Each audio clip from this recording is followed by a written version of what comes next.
Knitting socks. Knitting socks with holes? I don't like that so much. So what does make up a good sock? I'm here to answer those questions for you. Hi, I'm Evelyn of The Modern Needle, and I want to talk to you about the yarn and the gauge that makes up your socks. Those two things will make you a good sock yarn every single time. No more holes. So let's start with this sock here. I When I first started sock knitting, I knitted this sock with a 2.75 needle, and that seemed to have been many patterns call for 2.75 or 2.5, and they start off with 64 stitches, which is what I did here on this plain sock. I didn't know about negative ease, I didn't know about yarn, I didn't know about anything. So I knit the sock, and the sock fits on my foot quite loose. I will show you that. It's been many years since then. This was knitted with a 2.75. I fell in love with the yarn, and when I pulled it on my foot, this has a footboard in it. I'll talk about that in a minute.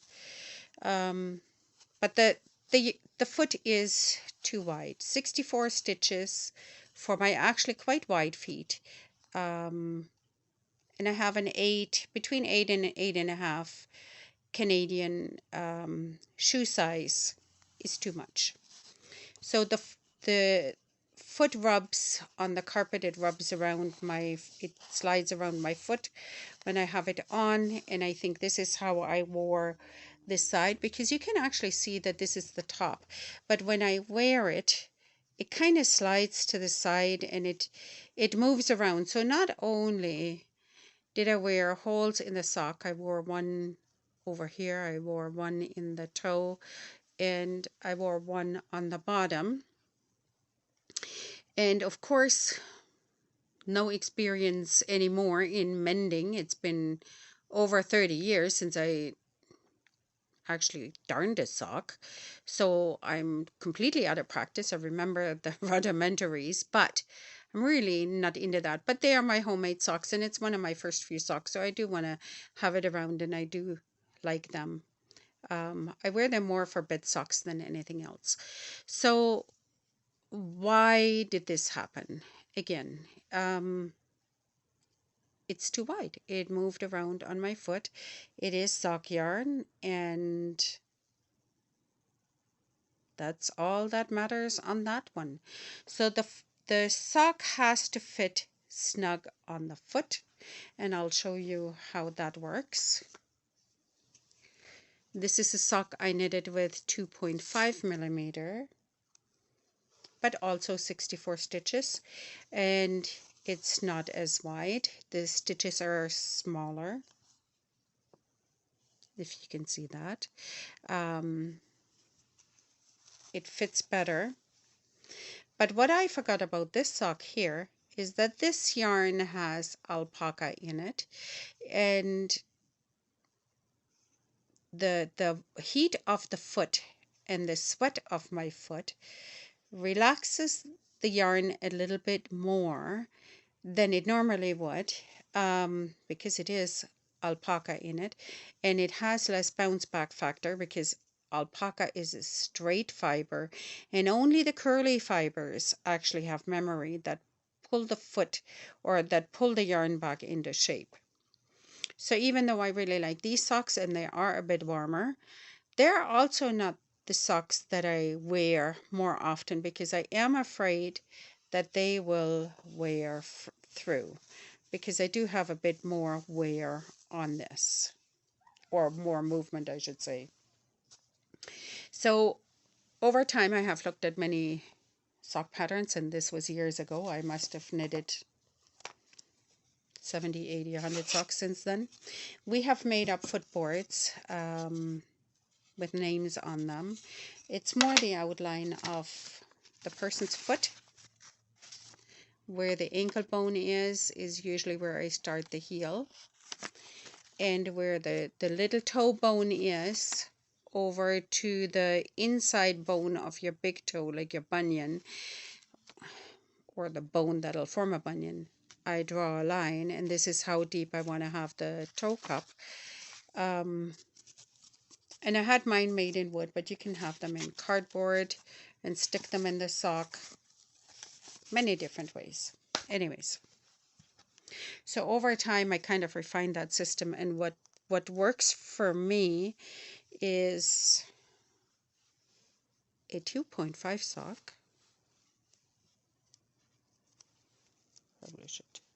Anyways, a 2.25 millimeter needle sock, and you can see how tight the gauge is here. Can you see? Does it make a difference? It makes a difference when you look at it like right on, and it makes a difference in how the sock wears. So there is not too much movement, but always there is a stretch in it because it is wool and it comes right back.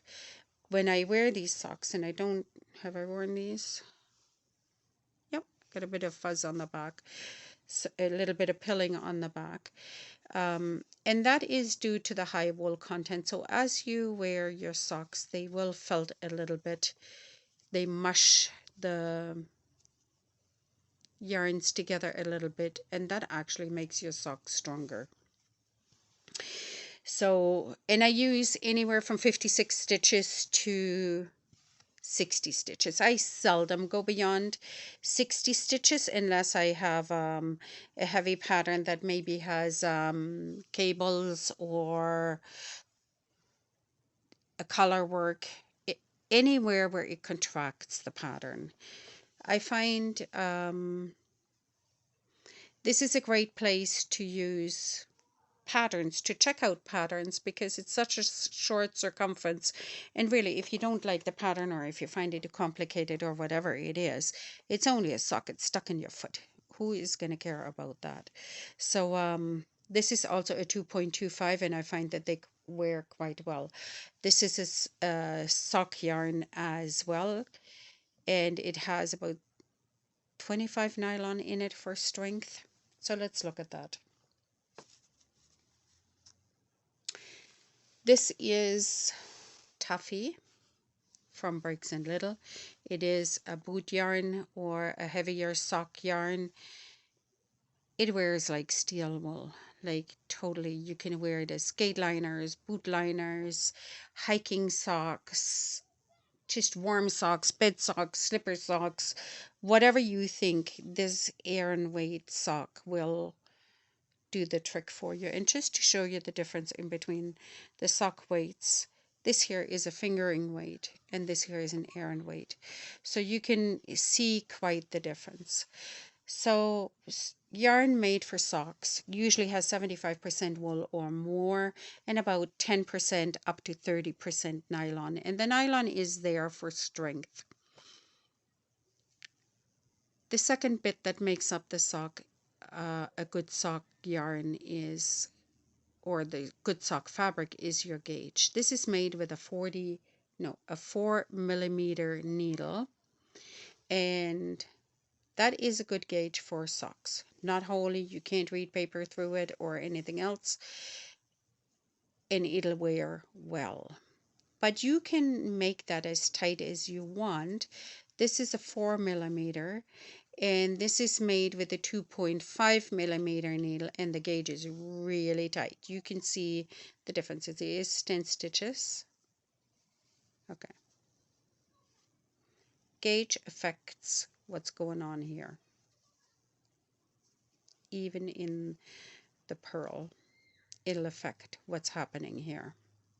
So play with it. Use maybe a 3 millimeter, use a 3.5, use a 4. I wouldn't go as small as 2.5, because this will be like wrestling a helmet on top of your foot.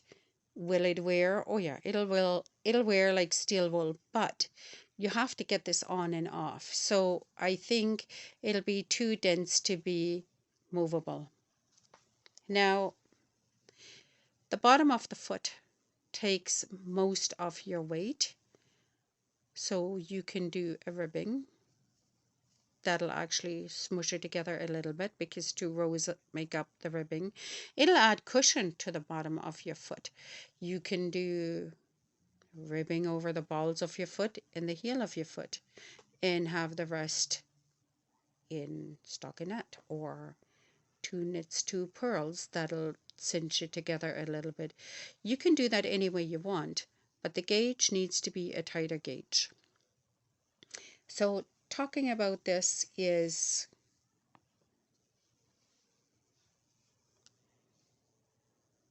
when you buy sock yarn, it is tightly spun. You can see that. This yarn here is cushiony. You can also see that. So it'll bring it back to from wherever you stretch it to. Once it's washed, it'll come back to shape. And it'll wear well because it has nylon in it and it has wool in it. Now, I have a lot of yarns that are not specifically made for socks. They have wool and nylon in varying degrees in there. Would I wear them? Would I knit them for kids or just adults? As long as they have nylon in it, at least at a 15 to 20%, then yes, I would knit that for socks, or up to 50% I would knit that for socks. It has enough wool in it to absorb the sweat of your foot, not leave it wet or cold. I would use that. Now, an adult foot sweats quite a lot and it warms up a lot. So if you want to think, would I just use an acrylic yarn? No, not for an adult, because wool has to be 40% or a higher degree wet for you to feel wet, which means then your foot starts to get cold and uncomfortable.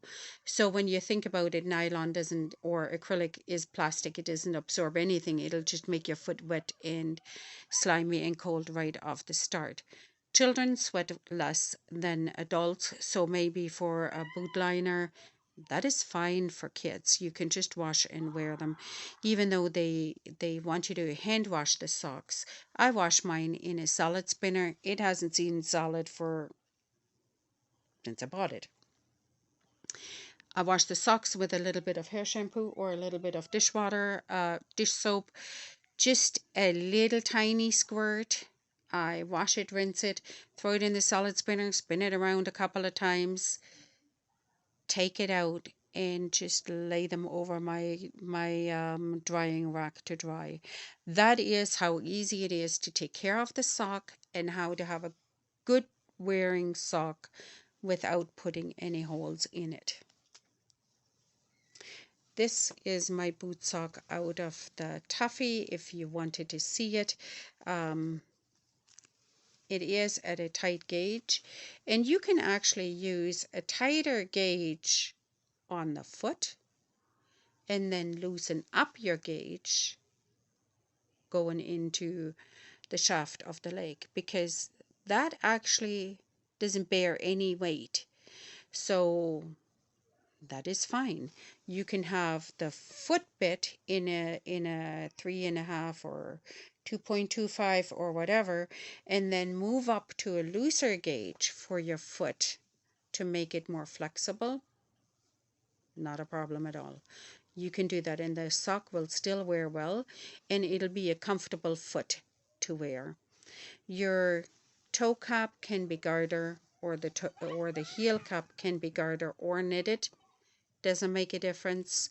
I think maybe the garter wears well and adds extra cushion, but that is up to you. So goodbye to loose fitting socks and having to fix any holes in them like I did in my first few socks. No problem. So I wish you happy knitting, and I'll talk to you later.